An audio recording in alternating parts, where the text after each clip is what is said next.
This is my #1 game collecting tip for 2023, and the best part is it won't cost you a penny, and it is super simple. It is quite simply tell all your friends. Game pickups! Video game transfer! Rush trips! Live game cutting!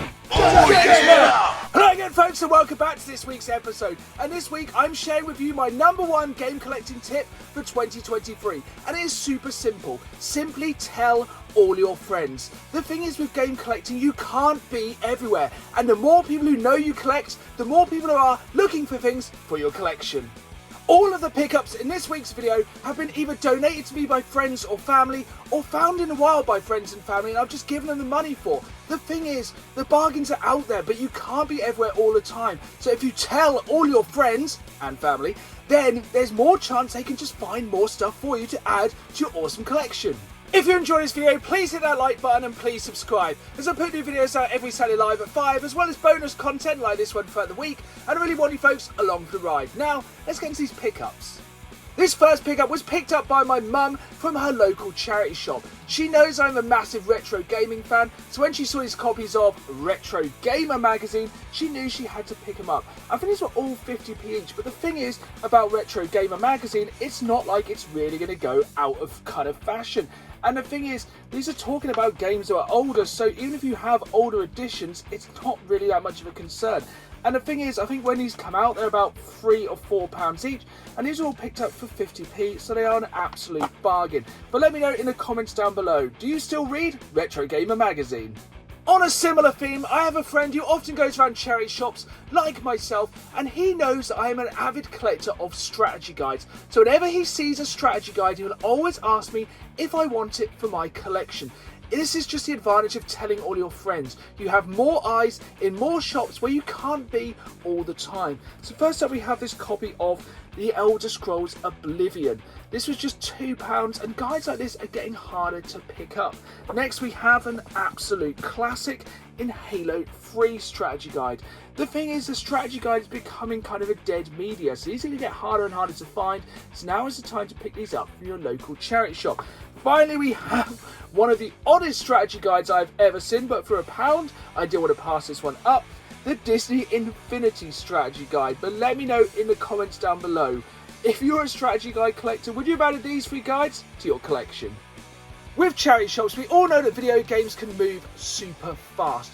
That's why it's good to have the benefit of telling all your friends you collect games, so you can get more people looking for games in charity shops for you. So my wife and me both drive past our local recycling centre most days after work, but of course you can't go in every day. We normally go once or twice a week, but you know, even if one of us can't go, the other one will go. That's why she managed to pick up this copy of Gauntlet Legends for the PlayStation 1, and this was just £1. But the thing is, how long will a PlayStation 1 game in a charity shop last when it's only £1? This is the benefit of telling all your friends you collect games. She also managed to pick up this copy of Neverwinter Nights for the PC, and while this isn't exactly a big box PC game, there is a reason why I thought this was super cool, and I was super glad she picked it up. That's because it kind of has all of the kind of books and CDs you'd expect inside, as well as this pretty awesome map. So I'm a massive fan of D&D, and having these kind of physical maps for when you're playing games can be a really cool little bonus thing to have while playing. Christmas and birthday time is an amazing time to get stuff to add into your collection, so it's really important that friends and family kind of know what you're into. I am really lucky as my wife obviously knows everything I enjoy, so recently I had my birthday just before Christmas and I got some amazing bits to add into the collection. First off, we have this Paladone Jurassic Park light. This thing is super awesome. You can either mount it on the stand or mount it on the wall, and you know by now, I'm a massive fan of these kind of Paladone lights. Just to have them around a games room, I think just adds a little bit of colour to proceedings.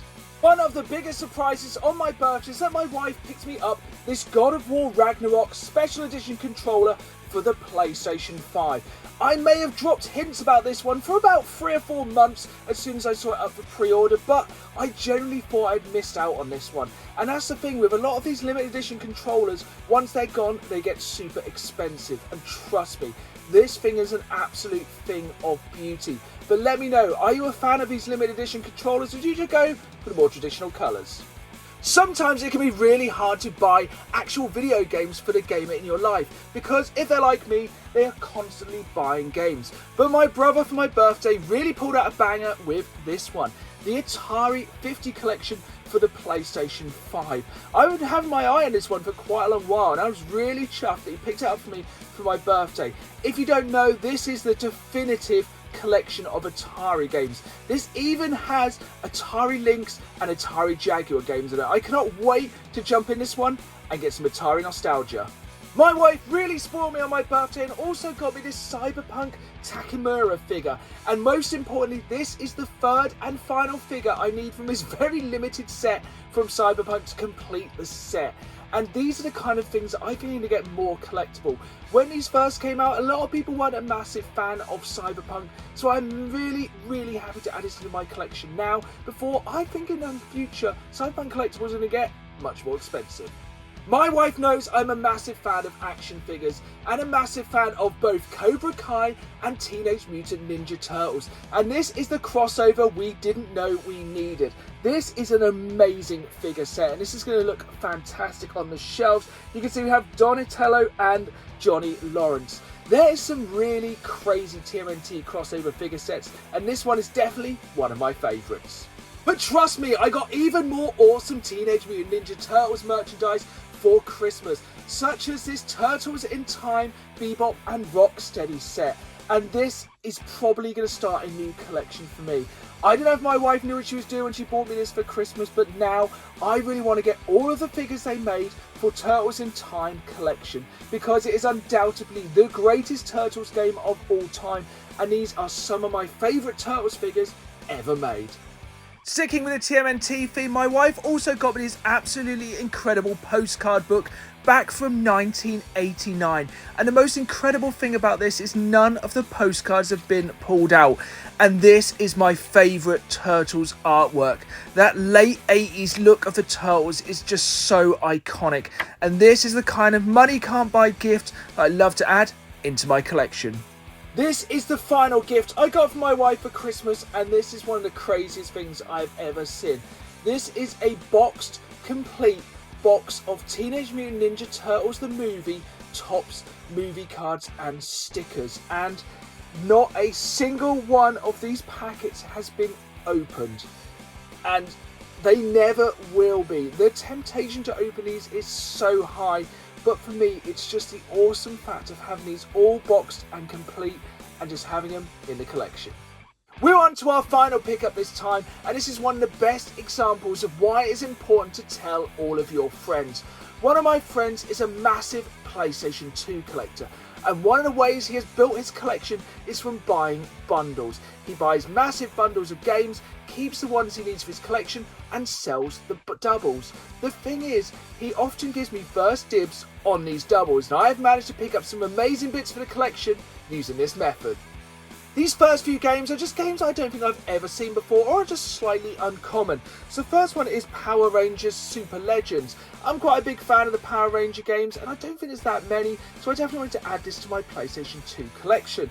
Next up we have a game which I think is a little bit of a hidden gem, Superman Returns. This kind of reminds me of like Spider-Man 2 and 3 on the Xbox and the PlayStation. It's kind of a free roaming game. We get to play as Superman. It's pretty cool, just flying around the city, kind of solving crimes. Another Superman game I've never seen before is Superman Shadow of Apocalypse, spelled in the most confusing way ever. I don't know a lot of the kind of characters from Superman, but I've never seen this one before, so I wanted to add it to the collection. Next up we have some PlayStation 2 games that I've just been meaning to add to my collection for a long time. So when my friend said he had these in doubles, I was really happy to add them to the collection. First off, we have Tenchu Wrath of Heaven. I was a massive fan of the Tenchu games on the PlayStation 1. I kind of didn't really follow them as much on the PlayStation 2, but I think with games like Ghost of Tsushima recently, this will be a really good franchise for Sony to bring back for today's gamers. Secondly, we have Dirge of Cerberus Final Fantasy. This is a game I just don't know, I just haven't picked it up for a very long while. It's kind of a bit different than most of the traditional Final Fantasy games, but let me know if you're a fan of this back in the day.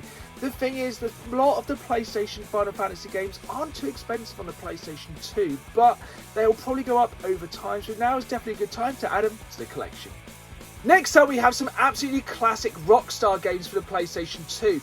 both of which I haven't really added to my PlayStation 2 collection yet, as I own them on other systems. So first off, we have the game formerly known as Bully. The main reason I never picked this up for the PlayStation 2 as of yet is because I mainly play the Xbox 360 version, as I think that's probably in today's age a better version of the game. Next up, we have the Grand Theft Auto box set for the PlayStation 2, and the main reason I haven't picked this up before is firstly, it's very hard to find a good copy of this because the cardboard case is easily damaged, and secondly, I have the same box set on the original Xbox, but it's definitely cool to add these two iconic Rockstar games to the collection.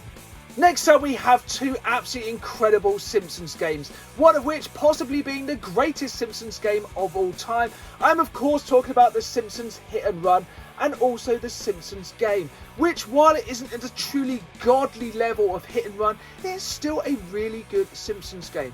The PlayStation 2 version may not be the most desirable version. If you play this game, it's probably best to play on the Xbox 360, but let me know, what is your favourite Simpsons game of all time and why is it the Simpsons Hit and Run?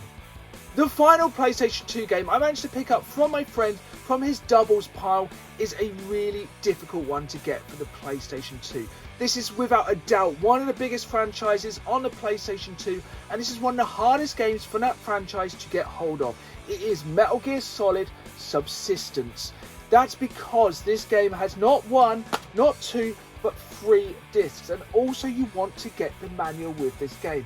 Also, this is one of the very few games on the PlayStation 2 that uses this box that holds 3 discs. And this is one that is definitely getting harder and harder to find, and I'm really glad I managed to get this off my friend by telling him I'm a game collector.